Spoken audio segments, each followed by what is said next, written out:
好，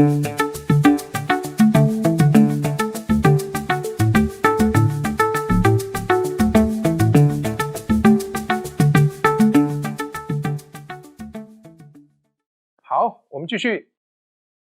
那前面讲完的3节那么多的符号这个那么多的符号那么一个严谨的一个 big propagation 的 learning algorithm 也是蛮感叹的就是说不是感叹，蛮赞叹当初在1980几年他们振兴 neural 的那一些学者让 multi-layer 可以怎么样，可以发展的这个持续到现在深度学习那甚至几百层的现在 neural 都在跑，因为硬体的那个进步这样好，那最后呢，我们再来看一节 The application of function approximation。那这个就很有意思，因为常常有人就也许机械的人会用这些来做研究因为它有它的一个应用价值那我们先把问题讲完，最后再做一个申论为什么要做这样的一个approximation 那找个最简单的121，我刚刚已经好累了，所以我就换一个121就好了那这里换一个121。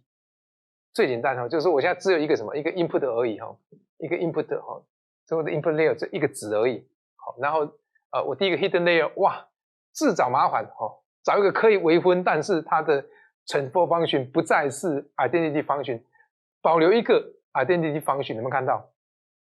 保留这样子所有的 AE 呢，你可以看到 AE 的 output 就变成这样，就变相对的麻烦的，带数学公式进去就变成很麻烦，相对麻烦的没有，因为你这边出来以后你带进去，你还要经过这个 transfer function， 这个带进去要经过 transfer function所以公式就变成相对的麻烦，这样好，没关系，这个都是自己要修炼所以这个式子就是这样的变化两个式子就没有什么太大问题好，那最后的话这个它的位法所以原则上我们一般为了简单起见都把 bias 设成是0，又回归到传统的那个 linear filter 去了就是线性的那个滤波器的那样的一个结构那分析起来比较快那处理起来比较快所以这个时候就没有 B 的那一个 bias 的这个考量这里也是一样，都把它取成是0取成是0这样好，那整个原则上就这样算 P 经过 W1 再经过 W2 就知道我们最后的 output A2就这个是 feed forward再度强调一遍。那到底我想做什么？好累我再重新导一次公式给各位看所以没有办法，所以我这个都是自己重新排版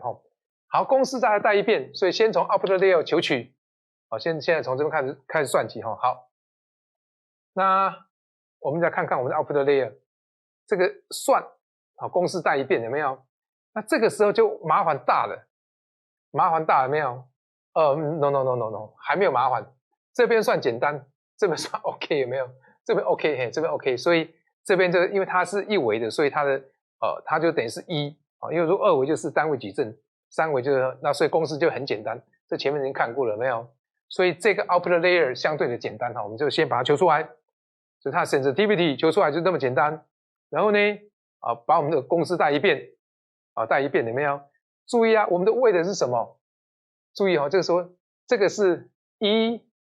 这个什么？这个是2那这个是1，所以我们原则上我们的矩阵是1乘2，记得倒过来这个因为我们是右至左的计算，所以它是1乘2的矩阵，不是2乘1的矩阵1乘2矩阵，公式带一遍有没有？就我公式就已经放在这里给你看了嘛，那这里就重写一遍给你看有没有？反复的写你就反复的带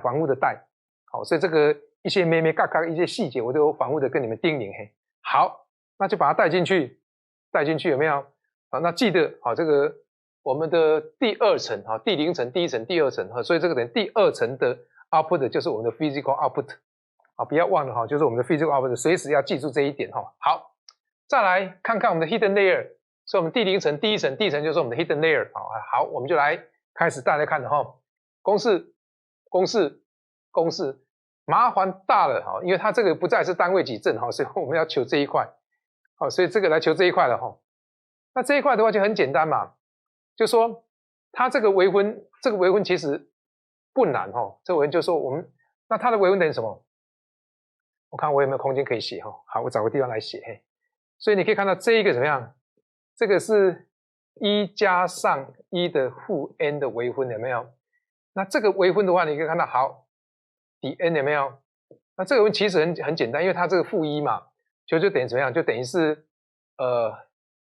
一加上这 x 的负一微分就变成这样，就变成是 x 的负2嘛，所以就等于说负 n 变成平方，有没有？平方，那里面再微分一次，就变成负的怎么样？负的1的负 n 啊，就是我们这个结果，有没有？就得到这个结果啊，这个结果，所以微分上不会很难哦，这个很 trivial 嘿。然后呢，作者就很巧妙哈，因为这个是参考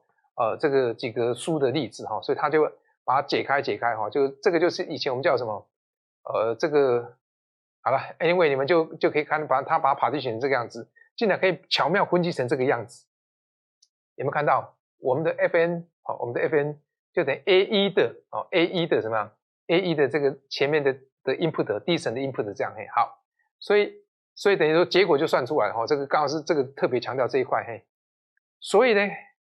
我们这一个式子就不简单了，这个式就不简单了，有没有？这个式子就不简单了，有没有？就得到这个结果哈，各位可以看到这个结果啊，那这个结果当然你再细的去想它，去推论它这样嘿，再以呢，我就把这边先擦掉一下，有没有？所以你可以看到，我就很辛苦的怎么样？我就很辛苦的重新再排版，重新再把它呈现给各位看，有没有？你可以看到这一块后面密密麻麻的公式，有没有看到？密密麻麻公式，所以我的第一层的 sensitivity 就是一个什么2×1的什么2×1的一个矩阵，2×1的矩阵这样嘿。好，这个是没有问题嘿，这是2×2，2×1，好，那所以乘出来是2×1，那再来怎么样？这个是1，好，所以2×1乘1的话就变成2×1嘿，所以这个答案是这个结果这样嘿。好，这样没问题呢，我们就算出来啦，再带一次公式啊，所以叫静下心来哈，你可以看到，那 S1 已经知道是这个，把它带进来，好，带进来，好，那所以这个时候你可以发现好辛苦，非常非常辛苦了没有？嘿，所以 S1 已经算出来了，好，就是说透过 S2 跟这个一些结果算出 S1 出来了，那带到公式里面来，带公式里面来有没有？所以就变成是这个是旧的第一层的旧的 weight， 再加上 input 的值，好，那再加上什么？我们那个 S1。那 S1 刚刚已经很辛苦算出来，它是跟什么第二层有关的 weight， 跟第二层的那个 sensitivity 有关的，好，所以全部整个再重新算一遍，好累哦，没有办法，这个 programming 大概都是那么复杂这样嘿，所以最后结果就可以看出来，把整个整理成一个式子，所以我们公式就出来了，这个公式等于这个公式，这个公式等于这个公式，那中间到底有没有被我搞混呢？符号弄错，你们回去再认真的仔细检查。那我尽量把它排版排得很干净利落。那符号的反复的把公式 copy 在这里，让你们去对应，有没有对应？那你们就只要再带，有没有？那整个计算过程里面就认真去把它落实哈。这个学习的曲线还是有它的一定的那个难度这样的。好，那这样没问题呢。我的公式就已经弄完了哈。这特别注意 A0 就是我的 input P。好，所以这个没有什么太大问题，嘿，都没什么太大问题哈。那没问题的话呢？好，我们就把这个公式把它收关了。所以一开始的时候 ，forward computing， 我先算第一层的 computing 有没有？那算完再算第二层的 computing， 然后呢 big word learning， 我就开始先认怎么样这个 big word learning 的那个第二层的演算法，那这个怎样呢？这个就是第一层的演算法，所以这个第二层的那个位的演算法，第一层的位的演算法，所以你到时候你在 coding 的时候就是这样 coding，所以这个就等于说。forward 完了以后，等于是为了一个 learning pair 进去 ，learning pair 一个 learning pair 修改回来，好，所以再讲一遍，一个 learning pair feed forward 得到 physical output， 然后再来用 back propagation 的方法去修改它，完了再第二个learning pair。那到底我们怎么去玩这个问题哈？就是说刚刚的故意设计那个问题，准备来做这个应用。We try to design a 121的 neural network to approximate 这个函数的图，这个函数图就长成这个样子，我大略的画一下哈。那更明确的用 Python 写演算法，后面我们可能会再用几个单元专心集中在写这个程式这样哈。所以这边就还是把那个概念先讲清楚为主哈。那大略这个图画出来，中间就有一段在-2到2的长成这个样子嘿。那长成这个样子的话，就是说我怎么造 learning pair， 我就开始找一点，好，它的高值。它的值有没有？那这个值都知道。那你问我说这个都知道，那干嘛还要再学？好，原则上后面会讲，这个就传统你用那个泰勒展开式画出来的图，就是每一个点用泰勒展开式去，因为这个到时候你呼叫那个函数的时候，它用泰勒展开式去把它展开，就是后面有它的那个 package。那可是我们在真正做什么机器人或者做那个识别的时候，我们可能是个小小树莓派，那里面就是一个类神经的小模组，我不可能再去叫云端的那个 package 来做那个泰勒展开式的那个数值分析的逼近，不太可能。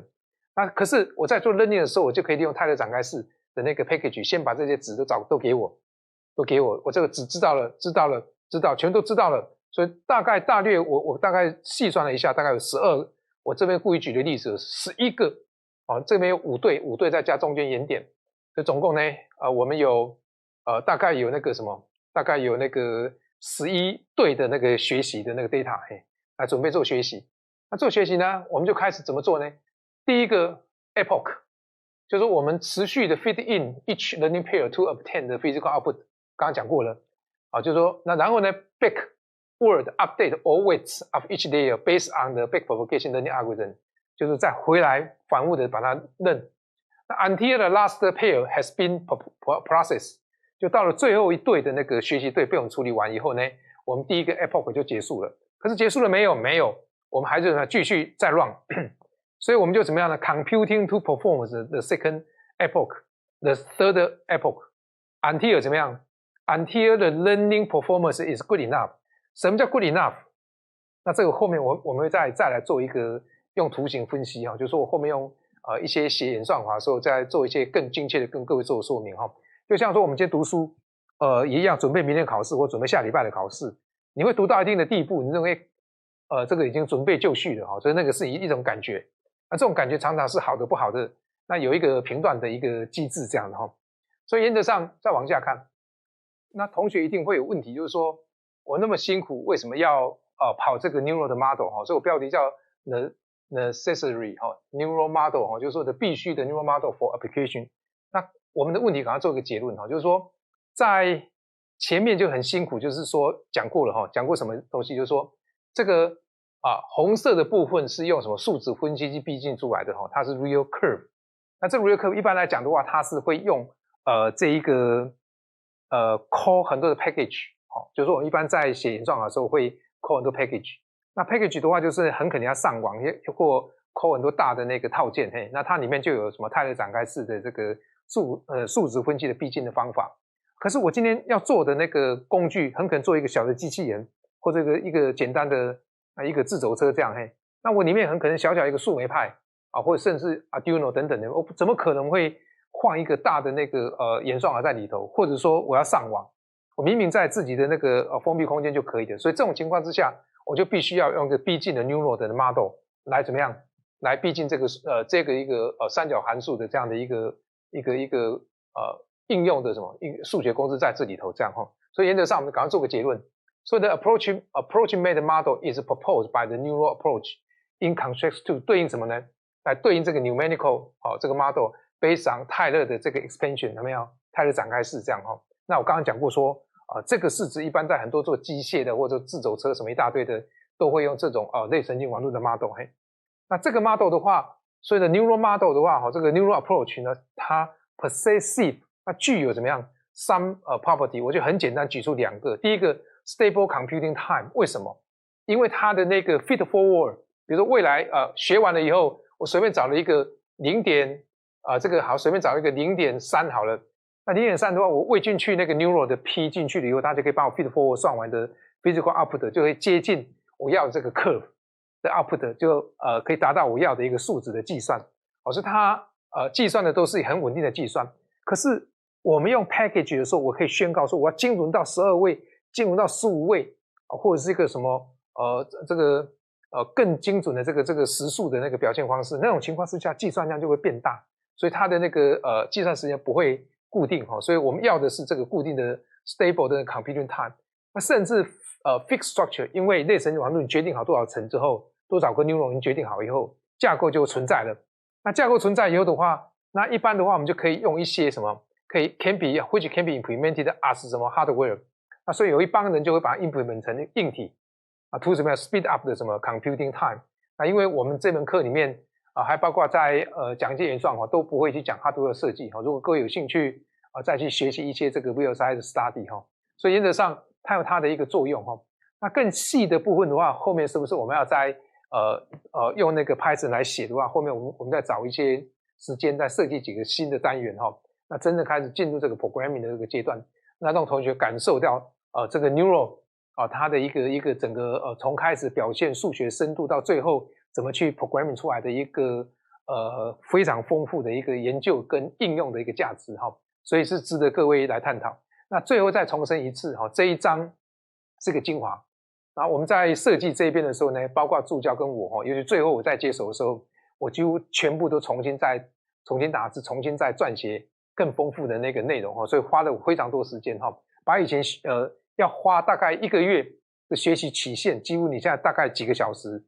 1-2天就可以学会了那如果专心写的话，大概1-2天就学会这一个部分那中间当然这个录影才录了1个小时左右而已那你要看它可能要再花个时间就是说看完以后消化学习，自己动手再去这个 writing 的话，大概我认为至少要在5-6个小时以上那你们的修炼才会慢慢的精准跟成熟这样好，那我们呢这一章呢就先到这边结束。